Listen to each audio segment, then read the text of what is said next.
The aging farmer, Walther, sat anxiously in the doctor's office as the ultrasound probe glided over his skin. He knew that this moment would determine his fate. The episode had come out of nowhere. Walther, as was his routine, had walked into the kitchen that morning to sip some juice. His wife Diana was preparing toast. Glancing at her husband, she gasped, "What's wrong with you? You're jaundiced."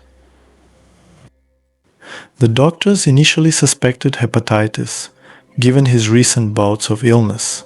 However, liver viruses were notably absent from his blood work.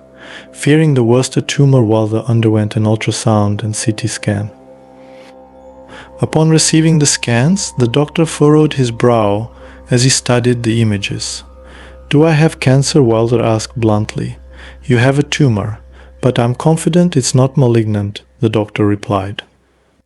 "What puzzles me is its unusual shape and the presence of membranes. Cancerous tumors don't typically have membranes." The tumor had a highly developed network of blood vessels and robust membranes. It resembled a rare parasitic infection of the liver. However, taking a biopsy was out of the question, as it could cause the parasites to spread throughout the body. The doctors emphasized the urgency of surgery, as the tumor could soon obstruct major blood vessels. To this day, the surgeon recalls the operation as a terrifying dream.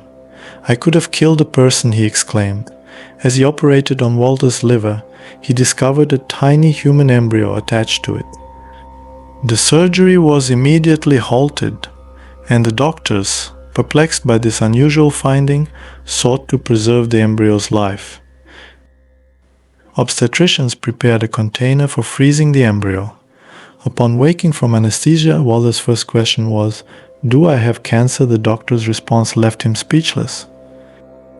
In rare cases, one twin can develop inside the other, a phenomenon known as fetus in situ. Approximately 1 in 10 pregnancies starts as a multiple pregnancy, but only one baby is born, usually the stronger one. The siblings themselves make this choice. The faster-growing embryo essentially deprives the other of essential nutrients, causing the weaker one to shrink in size. Typically, the weaker embryo dies and is reabsorbed by the body. However, in extremely rare cases, one embryo can become trapped within the abdominal cavity of the other, effectively becoming a parasite. This results in a unique matryoshka situation. The parasitic embryo feeds off its host and, in most cases, dies quickly. Doctors often discover mummified remains by accident during surgery. What made Walther's case extraordinary was that the embryo parasite had been in a state of suspended animation for over 50 years before suddenly resuming growth, and medical professionals had caught it at the very beginning of its development. Walther was relieved to learn that he did not have cancer. "What kind of embryo is it?" he asked. "It's your twin brother," the doctors replied. "How did the embryo end up inside me?" Walther wondered. The doctors explained that initially the embryo had been positioned near what would become Walther's abdomen. In the early stages of embryonic development, the abdominal cavity is open, resembling a boat. As the cavity closed, your twin became trapped inside, almost like a prisoner, they elaborated.